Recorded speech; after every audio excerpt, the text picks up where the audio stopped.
श्री शिवाय नमस्तुभ्यम हर हर महादेव। देखिए दोस्तों, हम सभी जानते हैं कि कल दिनांक 19 जुलाई को शुक्रवार के दिन मंगला तेरस का बहुत ही विशेष पर्व है और इस दिन आपको मात्र एक चावल के दाने से शिवलिंग के सामने एक ऐसा विशेष उपाय करना है जो आपके जीवन से सारी दरिद्रता को, सारी आर्थिक समस्याओं को, धन दौलत से संबंधित समस्या को, या फिर यदि आपके जीवन में व्यापार से संबंधित समस्या हो, नौकरी से संबंधित समस्या हो, या फिर घर में बहुत ज़्यादा लड़ाई झगड़ा होता है, किसी भी प्रकार की समस्या यदि जीवन में चल रही है तो ये सभी समस्या मात्र एक चावल के दाने के ये चमत्कारिक उपाय से समाप्त होने वाली है और साथ ही साथ आपको अपने जीवन में धन धान्य की प्राप्ति भी होने वाली है।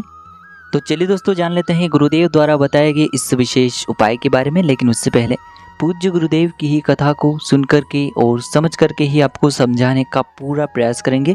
लेकिन उससे पहले वीडियो को लाइक करें, चैनल को सब्सक्राइब करें और सभी शिव भक्त कमेंट में श्री शिवाय नमस्तुभ्यम या फिर ओम नमः शिवाय जरूर लिखें।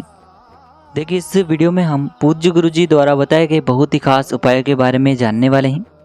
इनमें से जो भी उपाय आपके लिए उचित हैं, सरल हैं, उसे आप कर सकते हैं। तो चलिए दोस्तों, जान लेते हैं गुरु जी द्वारा बताए गए पहले खास उपाय के बारे में। देखिए, इस उपाय के लिए आपको मात्र एक चावल का दाना लेना है। चावल का दाना कहीं से भी टूटा हुआ खंडित नहीं होना चाहिए, क्योंकि शिवलिंग में हम कभी भी खंडित चीज़ें अर्पित नहीं करते हैं। इसी के साथ में आपको लेना है मात्र एक लोटा शुद्ध जल। देखिए, ये जो जल है विशेषकर आपको स्टील के पात्र के अंदर ही लेना होगा और इसी पात्र में आपको 1 से 2 चम्मच गाय का कच्चा दूध भी मिला लेना है। देखिए, यह उपाय हमारी मनोकामनाओं को परिपूर्ण करने के लिए, खास तौर पर यदि हमारे जन्म धन की समस्याएं चल रही हैं, एक एक रुपये के लिए बहुत ज़्यादा परेशान रहते हैं, आर्थिक समस्याओं ने आपको चारों तरफ से घेर रखा है, तो यह उपाय आपके लिए बहुत ही अचूक साबित होने वाला है। तो देखिए, आपने ये 2 सामग्रियाँ ले ली हैं। इसी के साथ में आपको एक साबुत हरा मूंग का दाना भी लेना है। तो इस प्रकार से आपको एक चावल का दाना, एक हरा मूंग और एक स्टील के पात्र के अंदर जल लेना है और ये तीनों ही सामग्रियाँ लेकर के आपको इस शुक्रवार के दिन पहुँच जाना है भगवान शिव के मंदिर में। देखिए, यह उपाय आप सुबह से लेकर के शाम तक किसी भी समय कर सकते हैं। देखिए, शिव मंदिर पहुंचने के बाद सबसे पहले तो आप अपना जो मुख है वह उत्तर दिशा में कर लीजिए और दक्षिण दिशा में आपको बैठ जाना है। लेकिन यदि शिव मंदिर में भीड़ है तो फिर ऐसी स्थिति में आप किसी भी दिशा में बैठ कर के ये चमत्कारिक उपाय कर सकते हैं। देखिए दोस्तों, सबसे पहले तो आप जो 1 लोटा जल लेकर के आए हैं जिसमें आपने कच्चा दूध मिलाया है, तो उस 1 लोटे जल को आपको धीरे धीरे भगवान शिव के शिवलिंग पर समर्पित करते जाना है और लगातार आपको श्री शिवाय नमस्तुभ्यम इस मंत्र का स्मरण करते जाना है। इसके बाद आप जो एक चावल का दाना लेकर के आए हैं और एक हरे मूंग का दाना लेकर के आए हैं, इन दोनों को आपको अपनी हथेली पर रखना है। महादेव से आपको प्रार्थना करनी है कि मेरे जीवन में धन की बहुत ज़्यादा समस्याएं चल रही हैं, रुपए पैसों की बहुत ही ज़्यादा समस्याएं चल रही हैं, आर्थिक समस्याओं से घिरे हुए हैं, रुपए पैसे कमाने का कोई भी रास्ता नज़र नहीं आ रहा है। धन प्राप्ति के लिए आपको महादेव से प्रार्थना कर लेनी है और फिर यह जो एक चावल का दाना है और एक हरा मूंग का दाना है, इन दोनों को आपको एक साथ भगवान शिव के शिवलिंग पर ही समर्पित कर देना है।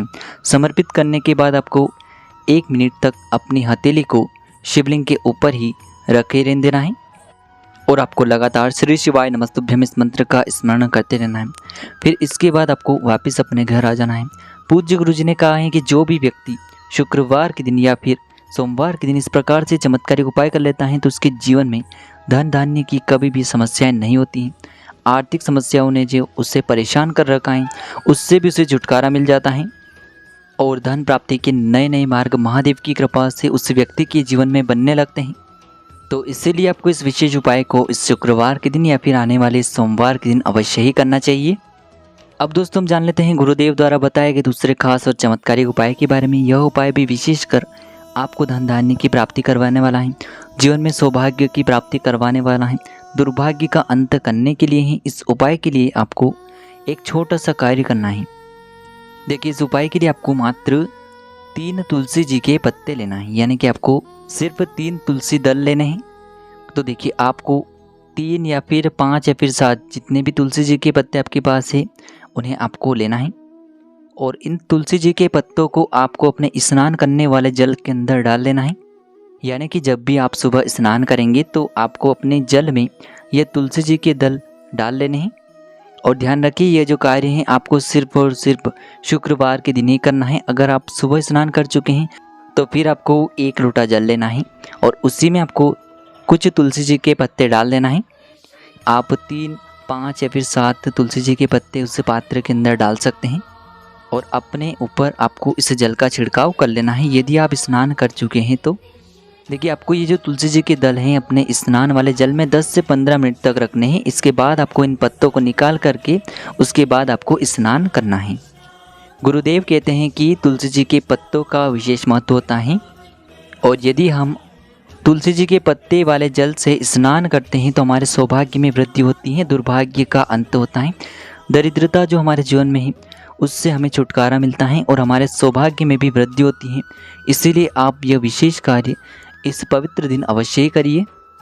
चलिए दोस्तों, अब हम जान लेते हैं गुरुदेव द्वारा बताए गए तीसरे खास और चमत्कारिक उपाय के बारे में। देखिए यह उपाय आपकी किसी भी प्रकार की बीमारी को समाप्त करने के लिए है, बड़े से बड़े रोग को दूर करने के लिए है। इस उपाय के लिए आपको मात्र 1 लोटा शुद्ध जल लेना होगा तांबे के पात्र के अंदर अपने ही घर से, और इसी के साथ में आपको थोड़ा सा शहद लेना है।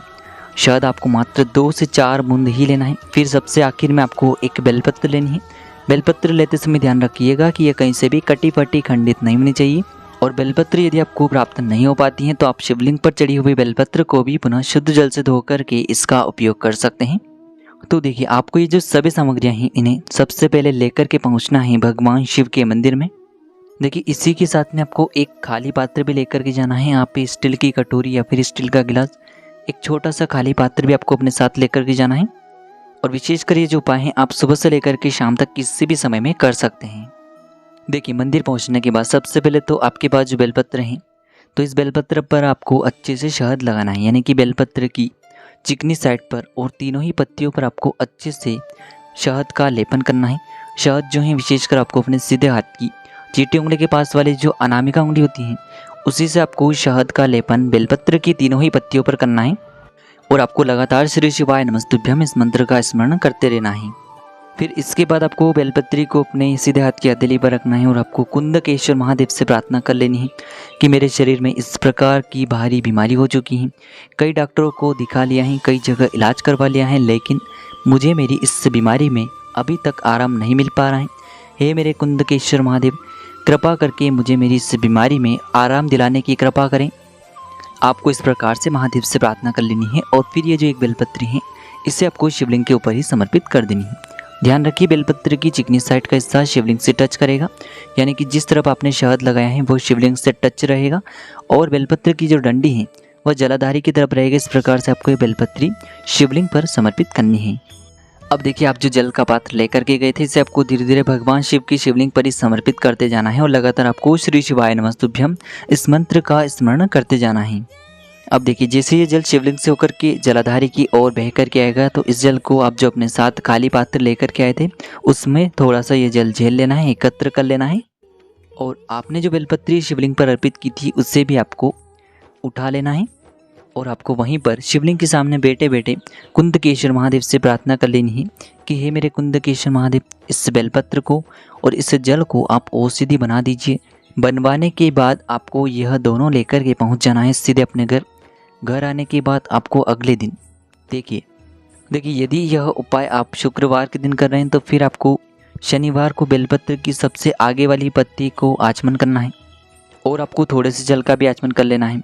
जो जल आप लेकर के आए हैं उससे आपको थोड़ा सा आचमन कर लेना है। फिर इसके बाद अगले दिन यानी कि रविवार के दिन आपको नीचे की एक पत्ती चबा चबा कर खा लेनी है और थोड़े से जल का आचमन आपको कर लेना है। फिर तीसरे दिन आपको सोमवार के दिन तीसरी पत्ती चबा चबा करके खा लेनी है और जल का आचमन आपको कर लेना है। देखिए बेलपत्र की जो पत्ती है उसका आपको 3 दिनों तक आचमन करना है और जो जल है आप इसे प्रतिदिन भी शिवलिंग से एकत्र करके ला सकते हैं। जब भी आप इस बेलपत्र का आचमन करेंगे और जल का आचमन करेंगे तब आपको कुंदकेश्वर महादेव से प्रार्थना करनी है कि मेरी बीमारी में मुझे आराम दिलाने की कृपा करें। गुरुदेव ने बताया है जो भी व्यक्ति कुछ दिनों तक लगातार इस उपाय को कर लेता है तो उसे अपनी बीमारी में कुछ ही दिनों के अंदर आराम मिलना प्रारंभ हो जाता है। तो इस प्रकार से आप यह विशेष उपाय भी इस शुक्रवार के दिन कर सकते हैं। श्री शिवाय नमस्तुभ्यम। हर हर महादेव।